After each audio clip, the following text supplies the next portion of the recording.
भाजपा को उत्तराखंड में बड़ा झटका। बद्रीनाथ और मंगलौर सीट पर कांग्रेस ने दर्ज की जीत। प्रदेश में 2 विधानसभा सीटों पर हुए उपचुनाव के परिणाम सामने आने के साथ ही भाजपा को करारा झटका लगा है। मंगलौर और बद्रीनाथ दोनों सीटों पर कांग्रेस ने जीत दर्ज की है, जिससे पार्टी में जश्न का माहौल है। ये चुनाव लोकसभा चुनाव के बाद एनडीए और इंडिया गठबंधन के बीच पहली टक्कर थी, जिसमें 13 में से 10 सीटों पर इंडिया गठबंधन ने जीत दर्ज की है।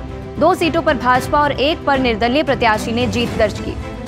मंगलौर विधानसभा सीट पर भाजपा ने हरियाणा से पूर्व में चुनाव लड़ चुके करतार सिंह भडाना को मैदान में उतारा था, लेकिन वह कांग्रेस प्रत्याशी काजी मोहम्मद निजामुद्दीन से 422 मतों के अंतर से हार गए। ये सीट मुस्लिम और दलित बहुल क्षेत्र है, जहां परंपरागत रूप से कांग्रेस या बीएसपी का ही कब्जा रहा है। काजी निजामुद्दीन ने 2002 और 2007 में बसपा के टिकट पर यह सीट जीती थी और कांग्रेस में शामिल होने के बाद 2012 में भी चुनाव लड़ा था।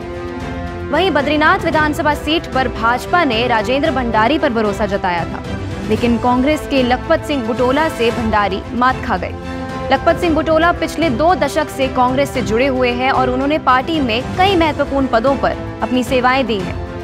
इन दोनों सीटों पर कांग्रेस ने उन चेहरों पर भरोसा जताया जो लंबे समय से पार्टी के साथ जुड़े हुए थे, जबकि भाजपा ने बद्रीनाथ सीट पर उसे मौका दिया जो हाल ही में अन्य दलों से भाजपा में शामिल हुए थे। मंगलौर सीट पर बसपा विधायक के निधन के बाद ये सीट खाली चल रही थी, जबकि बद्रीनाथ सीट पर कांग्रेस के विधायक के भाजपा में शामिल होने के कारण उपचुनाव कराए गए थे। भाजपा ने मंगलौर सीट पर अपनी हार स्वीकार न करते हुए रिकाउंटिंग की मांग की है।